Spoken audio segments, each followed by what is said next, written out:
Well, I work with organisations specifically to provide them with kind of detailed information on how someone's ability, their personality, their motivations, their competency impacts on their likely capacity to take on a new role, to move into a new job, or perhaps to understand why they're struggling with a particular area of responsibility.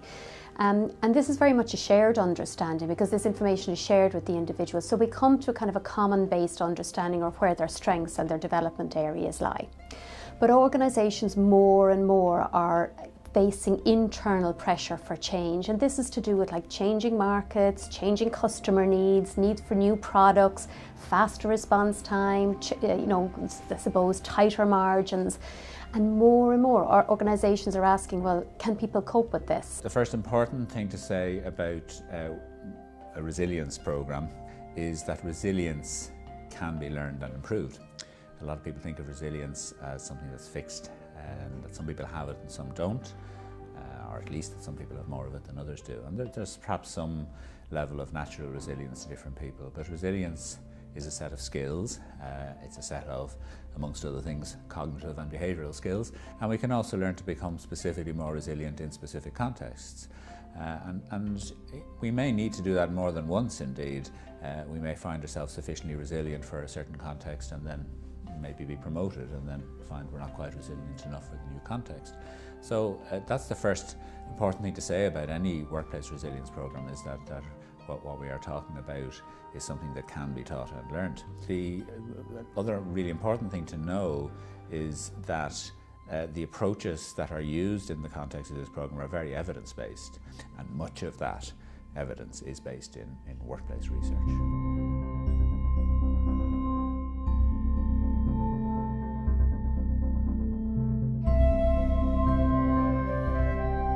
I suppose when we talk about resilience, we talk about bounce back, and it's very much about the ability to keep going in the face of adversity and to learn from it and not to become overwhelmed. Those that we talk about in terms of, who are highly resilient,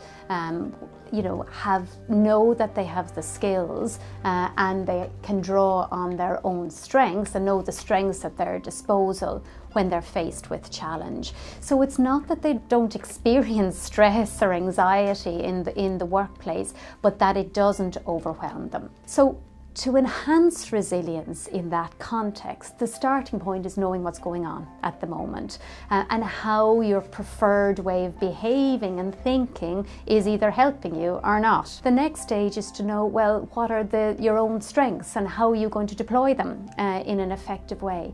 And then the essence of it in terms of resilience and developing resilience is what are the interventions that you're going to use. So learning some core behaviours, some new ways of thinking, and applying some new techniques to help cope when adversity strikes.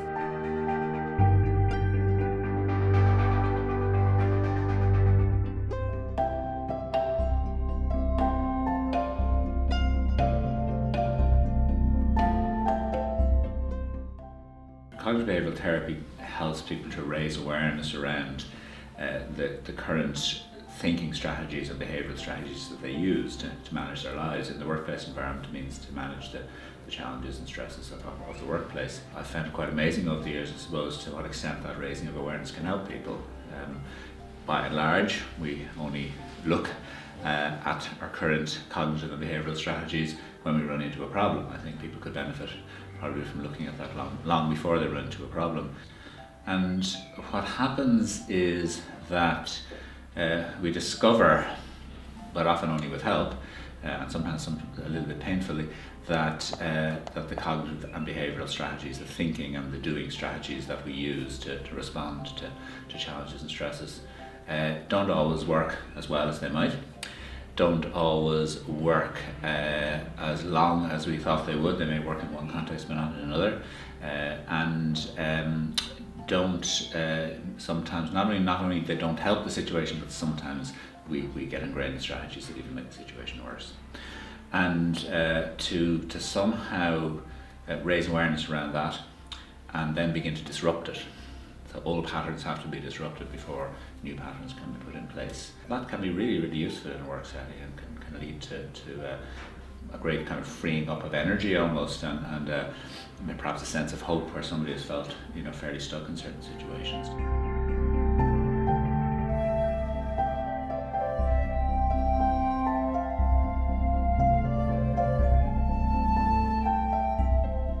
I've been working with a team of salespeople, and there were 15 branches, retail branches around Dublin, and the managing director noticed that there are significant differences between their performance. So during the recession, all the branches reduced their revenue, but some branches reduced the revenue to a very significant level while others didn't. So he was trying to identify the differences between those branches that have and those branches that have actually remained kind of okay despite the adversities.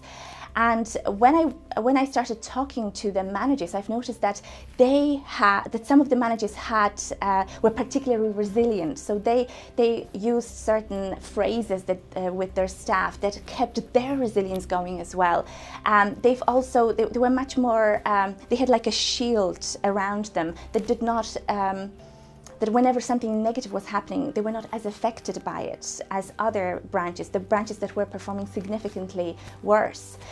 So what we did is we identified what type of differences there were.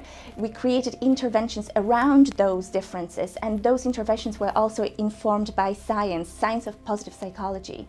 And from that we created a resilience program that helped managers that maybe are not as resilient as most resilient managers. It helped those managers to perform better and to motivate their staff to perform better. The result of it was that market share has increased.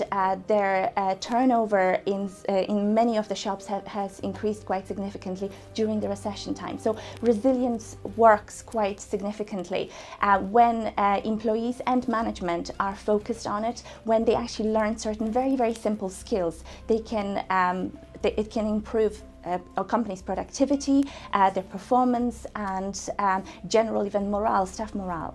The way we've designed the Workplace Resilience Programme is we try to draw from the science of positive psychology, the science of optimum performance. So scientists look at people that have been performing particularly well, who have been very, very resilient, and they try to create interventions that would help majority of people become more resilient. So when designing this program, we drew from that research. So all the interventions that we present in the resiliency program, work resiliency program, are based on science.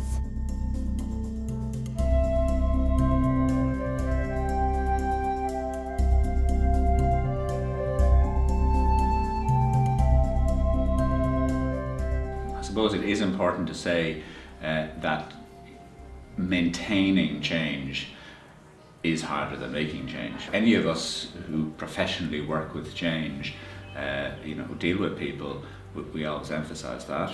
We, in a sense, milk the initial rewards of change, because the initial rewards of change are always exciting. What's needed is new habit formation.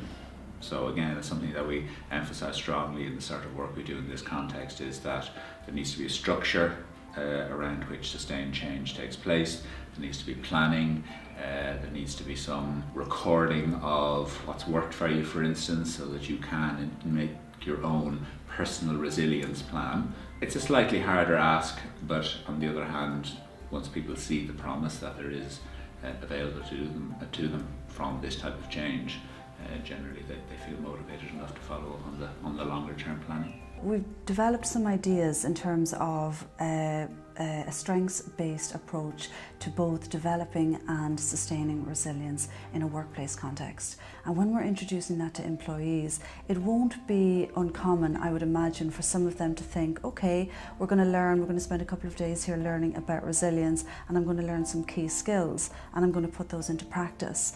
And yet we all have habits of, we take in something, we're very, very enthusiastic, we learn a new skill, we'll carry it out for a number of days.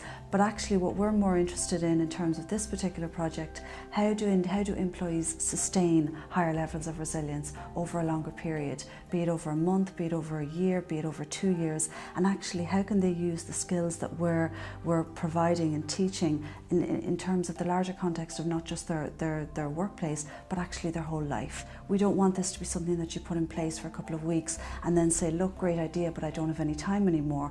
We're designing it in such a way, we're designing our program in such a way that this is something that an employee will feel confident that they can actually use and sustain for a considerable period of time. What we have designed as part of this particular plan, each employee will design and develop their own personal resilience plan.